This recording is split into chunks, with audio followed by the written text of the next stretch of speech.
एक बार फिर हमें नया जोकर मिलने जा रहा है डीसी मूवीज में, जिसकी अब तक हमने सिर्फ आवाज ही सुनी थी बैटमैन 1 में। अब तुम पूछोगे हैं सिर्फ आवाज, अबे दिखा भी दिया होता, दिखाया क्यों नहीं? तो सीन था मूवी में, पर मैट रिव्स ने अपने पर्सनल हाथों से काट दिया। और जब उनका गिरेबान पकड़ के बड़े प्यार से उनसे पूछा गया कि काहे ये हरकत किए हो बे, तो उनका कहना था जोकर के सिर्फ उस एक सीन ने मूवी का पूरा लाइमलाइट अपनी तरफ कर लिया था। बेसिकली जोकर को देखने के बाद लोग रिडलर को सीरियस नहीं लेते, सिर्फ जोकर की ही बात करते। और वो सीक्वेंस देखने के बाद लगा कि हाँ बुढ़ऊ कह तो सही रहा है, बैरी भाई ने प्ले ही ऐसा किया था। पर्सनली मैं बताऊं तो जब मैंने वो डिलीटेड सीन देखा तो मैंने सोचा, गहराई से सोचा, और सोचने के बाद मैं इस नतीजे पे आया कि मुझे चाय के साथ बिस्किट नहीं बल्कि खारी खानी चाहिए।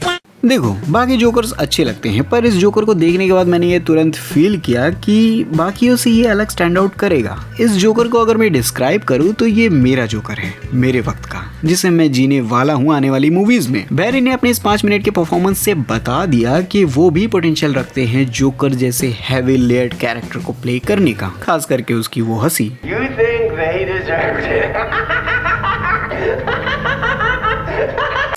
मतलब इतने ज्यादा जोकर के लाइव एक्शंस लाफ होने के बावजूद अगर आप उसे एक यूनिकनेस दे सकते हो तो कुछ नहीं, बहुत कुछ है आपके अंदर। इस जोकर को दाल चावल की तरह नहीं बल्कि पुलाव की तरह वक्त लेके बनाया गया है, शायद इसलिए मैट रिव्स जल्दबाजी में दिखाना नहीं चाहते थे। बैरी के जोकर को मैं देख के बता सकता हूँ कि इसे बहुत ही ज्यादा डिटेल्ड दिया गया है, not only in terms of makeup but the way he describe the relationship between Batman and joker, his ideology, his thinking, and ये कितना जीनियस है जो बैटमैन उसकी राय जानने आया है रिडलर के केस पे। मोटा मोटी कहूँ तो psycho as well as very intelligent.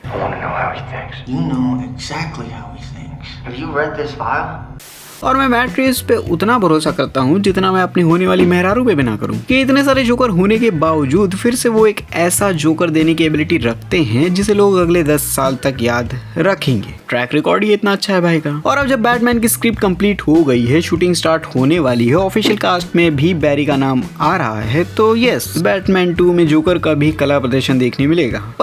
परंतु वो अभी भी एज अ मेन विलन नहीं बल्कि ये मूवी के बैकग्राउंड में माइंड गेम खेलेगा, जिससे मुझे कोई परेशानी नहीं है। मैं समझ रहा हूँ कि मैट रिव्स क्या करना चाहते हैं, जोकर के कैरेक्टर को ग्रो कर रहे हैं, माहौल गर्म कर रहे हैं। इतनी आसानी से जोकर को मैदान में नहीं उतारेंगे, उसके कैरेक्टर को अच्छे से एस्टैब्लिश करने के बाद वो बैटमैन के सामने रखेंगे जोकर को, शायद पार्ट 3 में। और मैं ये आज ही बता सकता हूँ कि जब ये मूवी में आमने सामने आएंगे तो वो मूवी हिस्ट्री में एक बार फिर से बहुत ही आइकॉनिक होने वाला है। और जोकर जैसे कैरेक्टर को पहले बिल्ड करने का मूवी में वो बहुत ही सही डिसीजन है। जोकर एक मूवी में आगे चला जाए ना, बिल्कुल नहीं। वो बहुत ही इम्पैक्टफुल कैरेक्टर है, या ये कहूँ एक ऐसा कैरेक्टर है जिसे लोग बैटमैन की मूवी में बैटमैन से ज्यादा देखना पसंद करते हैं।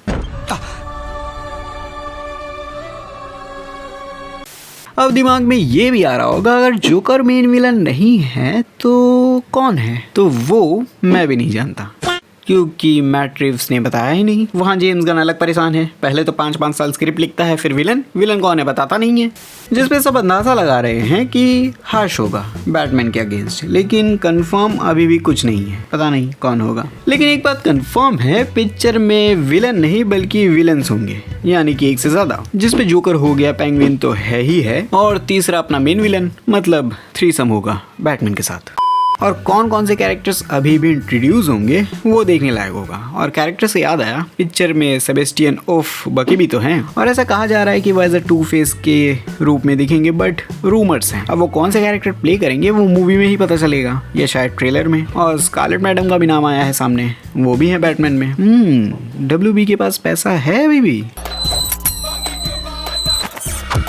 सो कास्टिंग तो तगड़ी जा रही है, स्क्रिप्ट भी रेडी है, डिले पे डिले होने के बावजूद। पहले 2025 में आने वाली थी, फिर 2026 में, फिर अब जाके फाइनली शूटिंग स्टार्ट होने जा रही है, जिसकी रिलीज डेट गांधी जी के बर्थडे से एक दिन पहले की है, 1 अक्टूबर। इससे पहले कोई दूसरा बहाना मारे मैं तो कहता हूँ रॉबर्ट पैटिसन को पकड़ो और शूटिंग चालू कराओ, नहीं तो पता चला फिर डिले हो गई। बड़ा कमाल का डायलॉग लिखा। जी बोली। सुबह से ना एक आलू पिका है।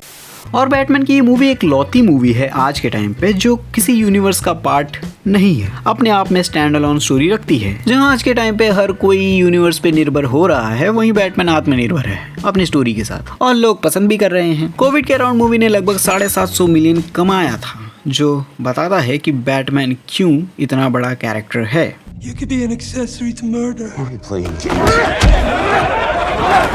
और मैट रिव्स की ये बैटमैन मूवी हमें मौका भी देती है बहुत दिनों बाद एक grounded ultra realistic super hero movie experience करने का, जो पहले तो बहुत देखने मिल जाती थी क्रिस्टोफर नोलन की बैटमैन, सैम रेमी की स्पाइडरमैन या जैक स्नाइडर की वॉचमैन जैसी मूवीज, पर अब देखने नहीं मिलती। वैसे मैं सोच रहा हूँ कि एक सेपरेट वीडियो जैक स्नाइडर की मूवीज पे भी बनाऊं, क्या बोलते हो तुम लोग? और मैट रिव्स की मूवीज की खास बात क्या है पता है? वो मूवीज में एनवायरनमेंट क्रिएट करना जानते हैं, वो माहौल बनाना जानते हैं, जिसे देख के ही पता चलता है कि मेकर्स ने आलस नहीं बल्कि मेहनत की है, जो पहले 10 मिनट में ही बैटमैन के वर्ल्ड को बिलीवेबल बना देती है और तुम भूल जाते हो कि ये एक फिक्शनल वर्ल्ड है। बैटमैन 2 में तो सुनने में आ रहा है कि ठंड का मौसम होने वाला है, तो मतलब अब बैटमैन बिना नहाए निकलेगा।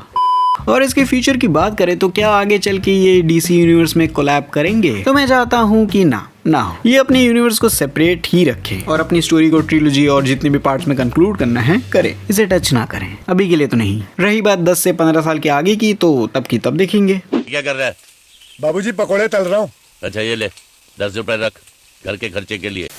और अगर तुम हेनरी कैविल पगलू हो तो अगली वीडियो तुम्हें पसंद आएगी, जिस पे मैं अभी काम कर रहा हूँ। मिलता हूँ उस वीडियो में जल्द ही। तब तक के लिए ये रही बेन 10 यूनिवर्स की पूरी प्लेलिस्ट, जिस पे मैंने बड़े आराम से बेन 10 के बारे में बात की है।